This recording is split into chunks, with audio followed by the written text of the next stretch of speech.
Hi, I'm Sam and welcome to this Blackmagic 12K masterclass in which I'm going to guide you through all the processes of making a short film, or in our case, a short documentary piece about a woodcarver here in London.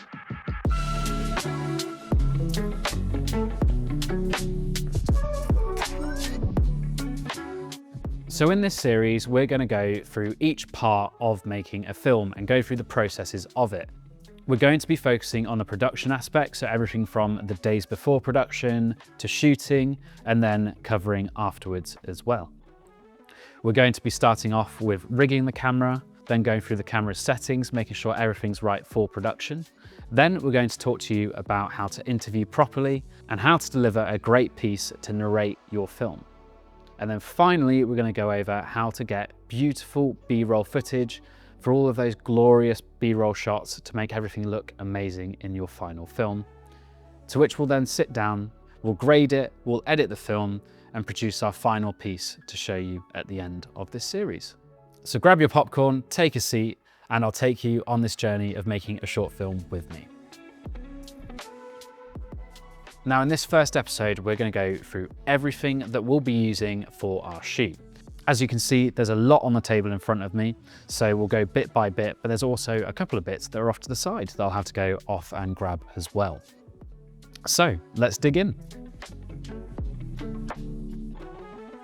Now, first things first, we obviously need to start with the camera. So what are we shooting on? We are shooting on the Blackmagic Pyxis 12K. Now, I personally own the Blackmagic Pyxis 6K, which is sat right here. This is mine. But I thought for what we were getting, it would be good to have the 12K instead.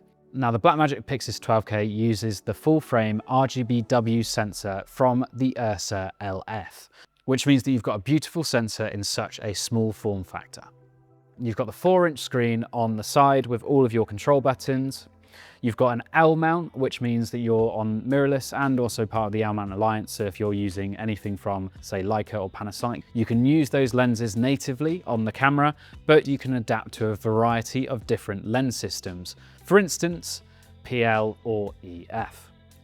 Now in terms of I/O, you've got SDI, you've got your timecode in, you've got Ethernet, and also the camera takes Sony BPU batteries for powering. It also takes CF Express Type B cards. I've got several here, and you've got your headphone and mic jack on the back.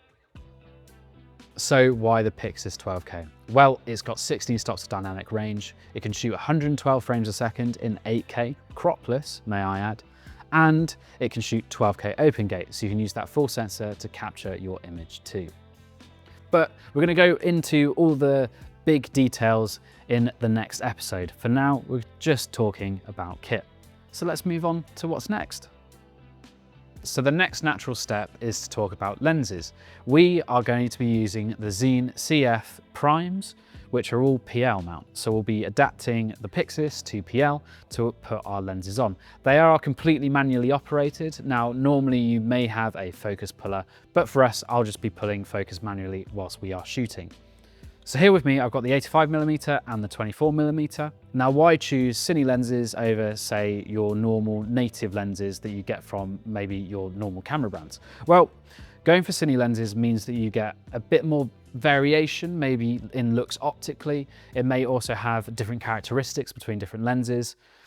But what I always love is the fact that everything is rated properly. So on all cine lenses, they are rated in T-stop opposed to f-stop, which basically means that the stops of the lenses have been tested scientifically to give you that exact amount of light to your sensor.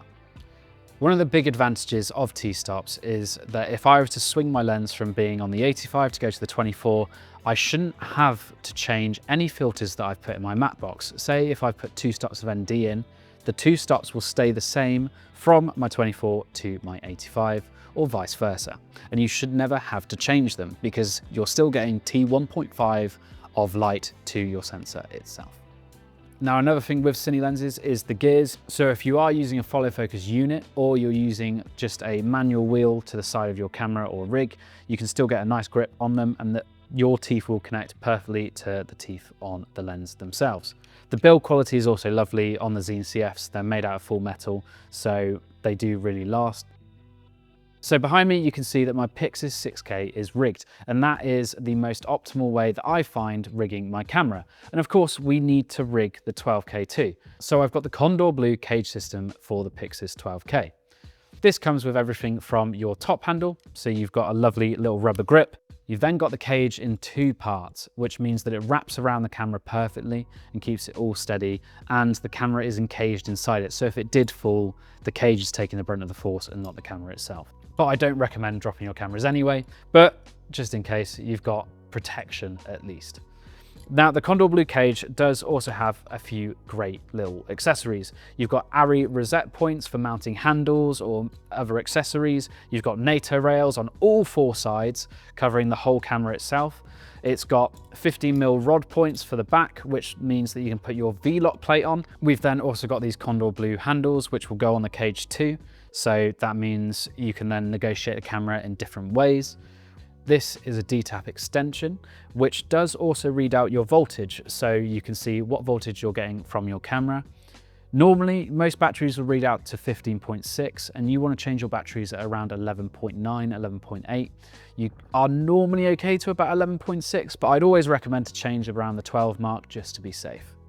Then finally, when it comes to the cage system, we have your V-lock plate. Now, if you're not familiar with V-lock batteries, these are some of the industry standard battery sets that we use. We also use gold mount, which go on slightly differently. They go on to the side, whereas V-mount go down. It just means that it keeps the battery in place. For us, we're going to be using this Condor Blue V-mount plate. It's got your D-tap ports on the side. It's got USB-C. You've also got 12 volt and 8 volt out. And on the side, you've got another D-tap port as well. So we've spoken about V-lock plates, and now this is your V-lock battery. They come in different watt hours. So this is a 99 watt hour. We also have another one here from Headbox, which is 195 watt hours.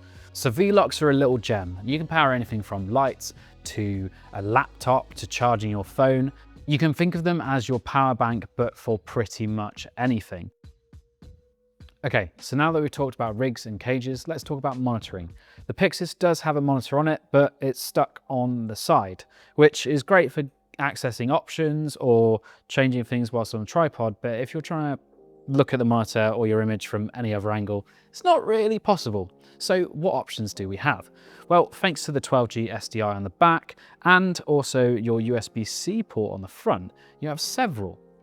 First off, from Blackmagic themselves, you could always go for their Blackmagic Pyxis monitor, which connects via USB-C, has 1500 nits of brightness, and is a 5-inch HDR touchscreen display. From false color to histograms to waveforms, it includes everything that you'd need to make sure that your exposure is top-notch. So we've spoken about monitors and viewing your image. Now, how about controlling your image? So after lenses, you also need to think about light. You can't put your t-stop down to 22 and expect that you'll get a great image. You may get lovely composition, and sometimes it's great to stop up to bring in less light so you get a sharper image, for instance. But sometimes we do want a blurry background, and if we're in harsh sunlight, we need to keep our shutter angle down at 180 degrees or 1/50 or 1/48, depending on what frame rate you're using. So in order to do that and keep everything controlled, we use a matte box. This right here is the Condor Blue matte box, which obviously comes as part of the kit with the cage itself. It takes 4x565 filters via these trays at the top. These are interchangeable, so you can change them depending on what size lens you have. Matte boxes also allow for different filtration. So for instance here, we've got the Condor Blue Opaline diffusion filter, which will give us a softer, bloomier image. And you can get several different filters. This one's got kind of more of a crystally effect, but you can get different filters from Black Pro Mist to White Pro Mist, and obviously this Opaline diffusion one as well. Matte boxes also give you other options in controlling your image. You can make sure that the sun isn't going down the lens, so you're getting bloom, and you can flag off the size to give a bit more control as to where your light's coming from. So if you're getting any unwanted flares, you can cut them out using the flags around the matte box. Now, in terms of media, the Pyxis 12K takes CF Express Type B cards. We've got these ones from Delkin, which we'll be using for our shoot. When shooting in 12K, we will have some rather large file sizes, so it's important to back up to something with ample amounts of storage. We've got the LaCie D2 drive with 8 terabytes of storage to both back up to and edit from, so that will work in our favor perfectly. In addition to the storage options, you can also shoot to a SSD via USB-C out on the Pyxis as well. Finally, once everything is rigged up, we need somewhere to put it. Now, if I'm running handheld, I may opt for a shoulder rig, and right here in front of me, I've got the shoulder rig from Tilta. The Tilta shoulder rig has a great design, from your Arri rosette points for your handles and the arms to the shoulder plate itself, and the fact that it has this funky little thing where if you simply just loosen it and take it off, this is your base plate, which will go on the camera itself, but this can also sit on your tripod. Now, talking about tripods, I've got this one from Small Rig behind me. Now, our Small Rig tripod is great because it's made of carbon fiber, which means it's really light to move around with. It also features a drop-in quick release plate, so going from sticks to handheld is really smooth and really quick, and also going back onto the sticks again is nice and simple. And it features a heavy-duty fluid head, so it makes for lovely, smooth movement in your footage. It also has a one-step quick release method for moving the tripod or sticks from up and down. So it means that all of that is nice and smooth and nice and quick, and you don't have to be adjusting at weird angles to make sure that your tripod is level. Finally, we also have one more thing, which is our syrup slider, which also features a Manfrotto fluid head on top. The syrup slider is great because it's nice and smooth. It means I can get some elegant little close-up shots and any details on the slider for wherever I need it. You can realistically rig this however massive you want, with massive cinema lenses, or break it down to something really nice and compact. It really depends on the kind of shooting environment you're using and whether or not you're putting it on a gimbal or running it handheld, or maybe putting on a jib, a dolly. Whatever you want to use, the Pyxis 12K will suit it perfectly. So we've gone through all of the different ways you can rig the camera, what you can use, the different lenses that we'll be using, and everything in between.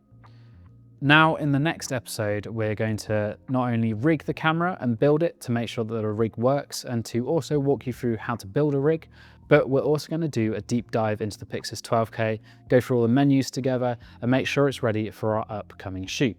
Thank you very much for watching this episode, and I hope to see you in the next one.